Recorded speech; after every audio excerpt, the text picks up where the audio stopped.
मानसिक योग्यता परीक्षण 2025। आज हम एमएटी के प्रश्नों को देखेंगे जो कि प्रयास में भी पूछे जाते हैं और एनएमएस में तो ये पूरा एक पेपर होता है, वो भी 90 मार्क्स का।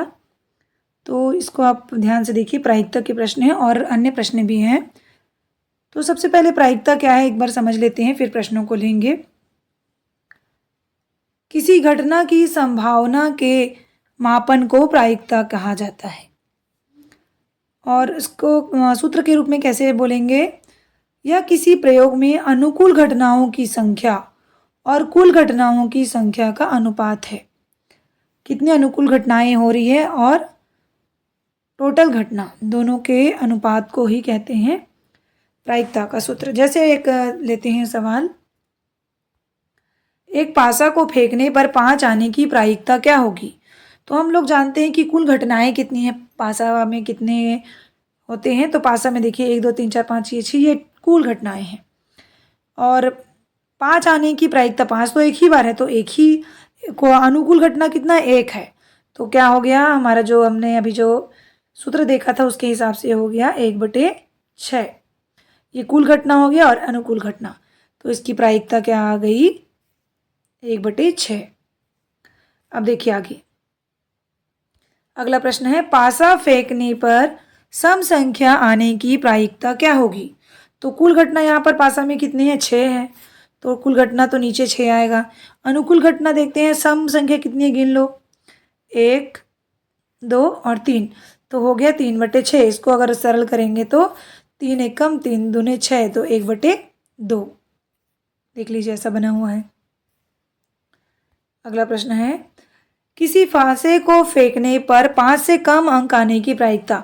तो पासा फेंकने पर टोटल संभावना तो अपना 6 है ही, और 5 से कम अंक आने पर तो गिन के देखेंगे 5 से कम अंक मतलब कितने होंगे, 4। तो क्या हो गया 4/6, इसका मतलब है उत्तर 2/3। इसको जब डिवाइड करेंगे तो आएगा 2/3। अगला प्रश्न देखेंगे, जब 2 पासे को एक साथ फेंकने पर, है ना, 2 पासे हैं, दोनों को फेंकेंगे तो एक पासे में 6 एक पासे में 6, तो टोटल कितने अंक हैं यहाँ पर, 36। टोटल घटनाएं तो हमारा 36 निकल गया। आगे प्रश्न को समझते हैं, दोनों फलकों पर आने वाली संख्याओं का योग न होगा। कौन कौन सी कितनी अनुकूल घटनाएं होंगी कि दोनों फलकों को जो अंक आएंगे ना उसको जोड़ने पर 9 आ जाए। तो इस प्रकार से निकाल के देखेंगे तो 4 ऐसी संभावनाएं हैं जिसमें 9 आ सकता है। 3 और 6 9, 5 4 9, 6 3 9 और 4 5 9 और 5 4 9, इस प्रकार से 4 घटनाएं, तो ये होगा उसका उत्तर। इसको और सरल करेंगे तो हो सकता है, काट के देख लीजिए, 4 एकम 4 नियम 36, तो 1/9। अब सिक्के का लेते हैं, 2 सिक्कों का एक साथ फेंकने पर दोनों में चित यानी कि हेट होता है और पट यानी कि टेल। तो हेट आने की प्रायिकता क्या होगी, चित आने की। तो 2 सिक्कों के एक साथ उछालने पर कितना आता है, 2 पर हेट आएगा, है ना, एक हेट आएगा, हेट और टेल आएगा, और टेल और हेट आएगा, या फिर टेल टेल आएगा। इस प्रकार से 2 सिक्कों को उछालने पर 4 घटनाएं होगी टोटल, और दोनों में चित्त आने की संभावना तो दोनों में है ना, तो वो एक ही बार होगी, तो वो होगा 1/4।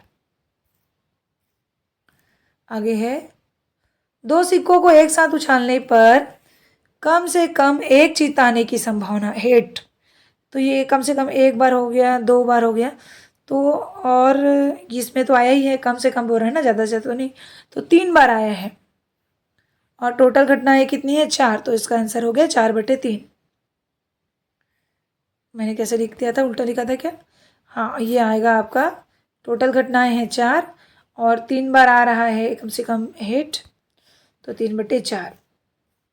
अब 3 सिक्के को एक साथ उछालेंगे तो एक चित्त आने की संभावना, एक हेट आने की संभावना कम से कम 1, तो 3 सिक्कों को एक साथ उछालेंगे तो टोटल घटनाएं कितनी बार होगी, 8 होगी। इस प्रकार से आप निकाल के देख सकते हैं। तो और कम से कम एक बार हेट आने के लिए, कम से कम तो नहीं लिखा है कि ठीक एक चित्त आने पर, एक ही बार हेट आने के लिए, तो इसमें एक बार है, इसमें भी एक बार है, इसमें एक बार है, इसमें बाकी में 2 है और 2 से ज़्यादा है, तो 3 है टोटल, तो उत्तर हो गया 3/8।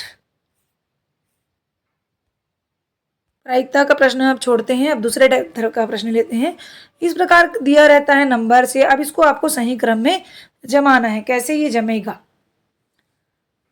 तो इसका आंसर है ये तीसरा, मतलब ये वाला जो है डी नंबर का। तो कैसे व्यवस्थित करेंगे? देखो, सबसे पहले क्या होगा, पहले अपराध होगा, है ना। अपराध होने के बाद में क्या होगी, उसको वो पुलिस ले जाएगा। पुलिस के बाद पुलिस क्या करेगा, उसको न्यायाधीश में ले जाएगा। न्यायाधीश फिर क्या करेगा, निर्णय लेगा, तब अंतिम में उसकी सजा होगी। तो ये हो गया उसका स्पष्टीकरण। ये प्रश्न आप बना के देख लीजिए, बस मैं इसको पढ़ रही हूँ। शाम 6:15 पर घड़ी की, ये अगर घड़ी देखेंगे यहाँ पर 6 बजता है, और अगर यहाँ पर देखा जाए तो इस प्रकार से होगा। ये जो घंटे की जो सुई है ना, वो इधर होगी, थोड़ा सा 6 से ज़्यादा में होगी, और मिनट की इधर होगी। तो 90 से ज़्यादा का कोण बनेगा, तो 97.5 डिग्री का कोण बनेगा दोनों के बीच। ये वाला प्रश्न समझ लीजिए, कई बार परीक्षाओं में पूछा जाता है। एक लाइन में सभी लोग उत्तर की ओर मुख करके बैठे हैं। किस ओर मुख करके बैठे हैं? ऐसे उत्तर की ओर मुख करके बैठे हैं। देवांग बाएं छोर से 33वें स्थान पर है। बाएं से कौन से स्थान पर है? 33वें स्थान पर है। अब देवांग के दाएं ओर सिर्फ 16 व्यक्ति हैं। इसके दाएं ओर कितने व्यक्ति हैं टोटल, इसको जोड़ते हैं तो कुल लोगों की संख्या निकल जाएगा। दोनों को जोड़ेंगे तो क्या आएगा, 49।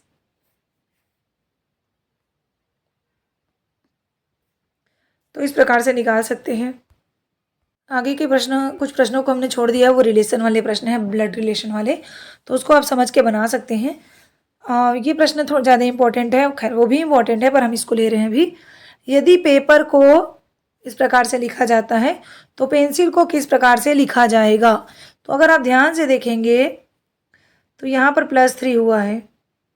ए में भी अगर 3 जोड़ेंगे तो डी आता है, पी में भी 3 जोड़ेंगे तो ये, मतलब इसमें सिंपल सा रूल है, +3 हुआ है तो वैसे ही हम लोग यहाँ पर भी करते हैं, +3 करते हैं, तो फिर आ जाएगा SHFLLO। अब ये वाला प्रश्न देखो, ये मैंगो को इस प्रकार से लिखा जाता है तो ग्रेप को किस प्रकार से लिखा जाएगा? तो ये भी इसमें सिंपल सा रूल है, आप ध्यान से समझ लीजिए। नंबर तो आपको याद होना ही चाहिए। तो एम में 2 जोड़ेंगे तो सी आ रहा है, वो आ रहा है। ए में 2 जोड़ेंगे तो सी आ रहा है, मतलब इसमें +2 का रूल चल रहा है। तो इसमें भी हम +2 का रूल चलाएंगे तो ये आंसर आ जाएगा। यदि टीचर को इस प्रकार लिखा जाए तो स्टूडेंट को किस प्रकार से लिखा जाएगा? इसको जब आप सॉल्व करके देखेंगे तो इसमें +2 का रूल है, एकदम सिंपल सा है, सभी में +2 हो रहा है, वैसे ही आपको भी इसमें, खैर इतना सरल आता नहीं है, कभी कभी आ भी जाता है। उसमें सीक्वेंस में भी पूछ देते हैं, +2 के बाद -2, ऐसे अलग अलग सीक्वेंस होता है, तो हमने अभी देखा वो तो। और इसमें भी सरल ही है। बाइसिकल को इस प्रकार लिखेंगे तो मोटर को क्या लिखेंगे? इसमें भी +2 का रूल है, +2 करते जाइए तो आंसर आपका आ जाएगा। यदि वाटर को क्या लिखेंगे, इस प्रकार लिखेंगे तो फायर को क्या लिखेंगे? तो इसमें क्या हो रहा है, इसमें +3 का नियम लगा दिए हैं, तो यहाँ पर भी आप +3 का रूल लगाएंगे तो ये आ जाएगा।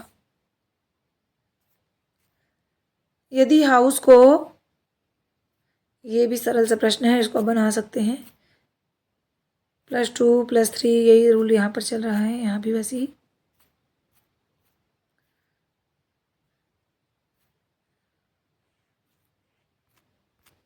Thank you so much.